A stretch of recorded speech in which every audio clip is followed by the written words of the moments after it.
So something that comes up a lot when it comes to the dynamics of men and women in relationships, especially modern relationships, is this idea that women only want money, or women use men for money, or women are only attracted to guys with money.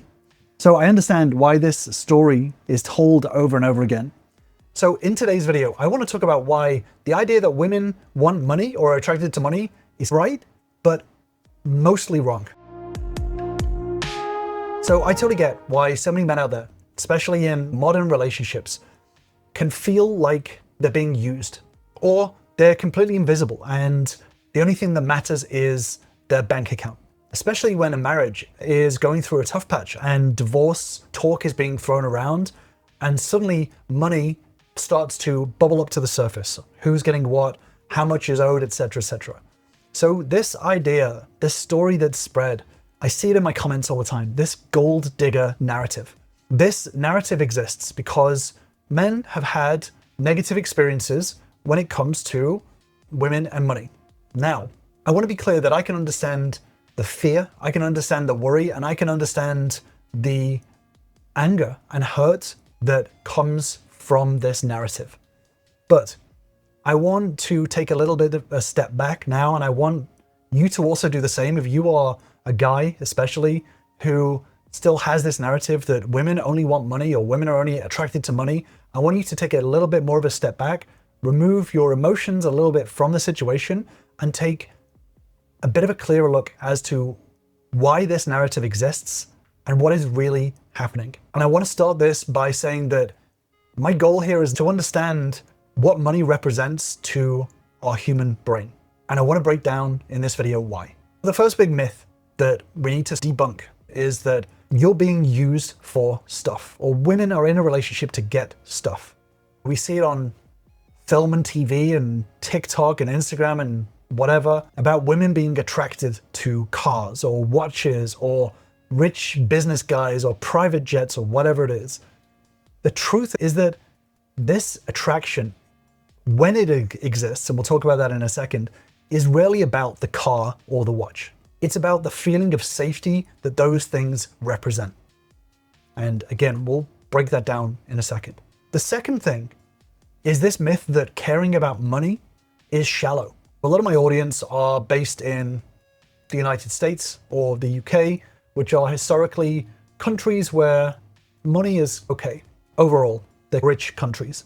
When you think about history, you think about people entering relationships, assessing a partner's resources is part of our survival intelligence, especially if resources are low.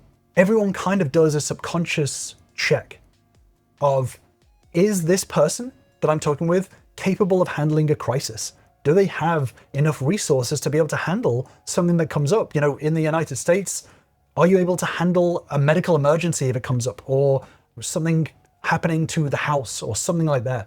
So worrying about money and finances is not shallow. This is actually more than reasonable in any context, not just a relationship, but just in life in general. Being able to manage your resources and your finances is a really important life skill that does attract people, you know, because what it tells the world is that you have the capability of being able to manage very difficult situations. You have the resources to be able to handle big, impactful events that come your way. So when it comes to attraction, and when you look past the sort of stories that are being told about women falling for some guy's wallet, they don't fall for the wallet, they fall for the identity and the mindset that is required to build it. They are attracted to the discipline, the vision, and the regulation that it takes to reach that level. So again, thinking about money is not shallow. In fact, thinking about money and wanting to build a safety net of money and have that safety net is actually part of our human needs. If you think about Maslow's hierarchy of needs, the triangle that a lot of people think of in psychology, and you think about human needs, having the safety of being able to have a house, have a car, have a job, be able to have those resources is human needs. And if someone is seen as incapable of reaching those needs, the attraction lowers quite a lot, because they're seen of, doesn't necessarily mean they are, but they're seen of as less capable and less safe to be around, because if something happens, then they don't have those resources. So maybe they're going to ask the resources from you. So this is not some female only thing. This is a human being thing, the way that human beings' mind works. And when you think about it, is that it's not about being attracted to money. It's about making sure that they are around someone who's not constantly in survival mode. So money handles the non-negotiables, the food, the shelter, all of those things. When these are insecure, the brain kind of stays in survival mode. It's statistically harder, but not impossible, to build deep emotional intimacy if you're constantly fighting to keep the lights on. And this is the thing that a lot of people don't realize, is that it's a lot easier to relax and feel safe around someone who already has all of those things figured out. That's not an issue, because your brain as a partner is not constantly thinking about money and all of that sort of stuff. So it's easier to fall into a relationship. It allows you to be a little bit more emotionally available. So financial stability acts as a buffer against the world. So when you think about it in this way, when a man is more stable, he has more bandwidth to be emotionally present. That's what it tells a potential partner, and that is what sustains the actual relationship. So money is the baseline, but not the finish line. So it can create a much deeper space for a relationship to thrive, but it cannot become the relationship itself. And that's where a lot of people get mixed up in their head, is that if a partner is talking about money or worried about money or wanting to push the relationship into a place where there is more money, it's not necessarily about being shallow. It's more about a feeling, wanting to get a feeling of, how can I feel more safe? I don't feel as safe right now, and that's taking away from my ability to be more open, more vulnerable with you. But when it comes to finances, thinking about what having strong finances represents, it also touches on the kind of energy dynamics, which I've spoken about in another video, which I'll link to up above and in the description down below. There's like a masculine energy and a feminine energy. I don't want to get too woo-woo with this, but if you think about masculine actions and attitudes, this is represented by structure and process and methodology in order to complete more of the logical day-to-day ins and outs needs. It's the direction for all of the logical stuff within the relationship.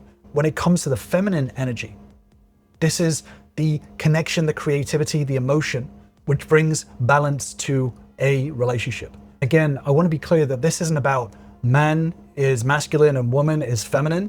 This is about each individual's energy and bringing that balance and flow to the relationship. There are men out there who are able to provide masculine energy when needed and feminine energy also when needed, and same with women, and same with everyone in between. Everyone has the ability to develop that. The more capable you are at being able to cultivate masculine and feminine energy within the relationship, the stronger you are as a potential partner. So when it comes to finances, this is an outcome of a strong masculine energy. Doesn't mean that's your only energy, but that shows that you have a process, a method, and a direction to head in for all of the logistical stuff, which is very attractive. And when a partner trusts that the structure is handled, the process, the methodology, the direction, it's a lot easier to drop that masculine energy themselves, the manager role energy, and lean into more of the feminine energy. Once all of the logistical stuff is figured out, it's easier for both yourself and your partner to be able to lean into the connection side of things. So again, I want to be clear that this is not about gender roles. This is about managing your abilities and skills and energy rather than rigid, man does this, woman does this, kind of nonsense. And just before I jump into the next part, this is obviously a YouTube video, so it's hard to break down the context of all relationships, how this applies. This is what I do with my members, is being able to help them understand how this fits in the context of how you show up in a relationship, how relationships as a system impact on each other, and understanding how cultivating a strong relationship always boils down to your ability to self-sustain, both your masculine energy, your feminine energy, your logical side, your emotional side. Once you understand how to generate all of this for yourself, it becomes a lot easier to lead the relationship in the right direction, especially when it comes to relationship repair. Being able to repair a relationship by mastering and self-generating the skills to be able to do this for the relationship so that you both benefit. If you do want to join us, then join my Relationship Bootcamp, where you'll learn the same steps and tools that all of my members start with to start turning their relationships around. All you have to do is click on the link in the description to grab your spot. So this is the difference between being a source versus a taker. When you start to develop self-leadership, true attraction comes from being able to self-sustain. This is the signal that you can resource your own needs, both physically, emotionally, financially. Once you show that you're able to source everything that you need, it means that you don't need to take from other people. You are as self-sustaining as possible. And it means that you don't need to rely on other people to manage your emotions. You don't need to rely on other people to manage your finances. You don't need to rely on other people to generate things for yourself. This kind of means that you become a source. When you are a source, a cup that overflows, you're already self-generating, and then you have excess left over, which means that you can come from a place of one. This is very attractive because it means that you don't become needy in a relationship. You don't become desperate or begging or constantly wanting and asking other people to manage your emotions. You become a source of energy. This is where you bring value to the table. As you start to become a source, you move away from being a taker, which is someone who needs a relationship to stabilize their life. They need a partner in order to be able to look after their finances. They need their partner in order to validate them nonstop. The bottom line of this is that women aren't looking for a paycheck. What they're attracted to is competence, reliability, and safety. Money is simply the most visible outcome of these internal qualities. But it's the internal qualities that are attractive, not the outcomes themselves. So as you start to raise your standards and start to lead yourself, you stop needing a relationship to survive and you start choosing one. You come from a place of choice to thrive. And that's the big difference. Now, I've spoken a lot about leadership in relationships and how important it is to become a leader in a relationship without becoming controlling. I've done a deeper dive video, which I'll link to on the screen, but understanding what leadership is, especially in terms of a relationship, is the key to turning a relationship around and repairing a relationship from the ground up. So I'll leave you with that deep dive video and I will see you over there.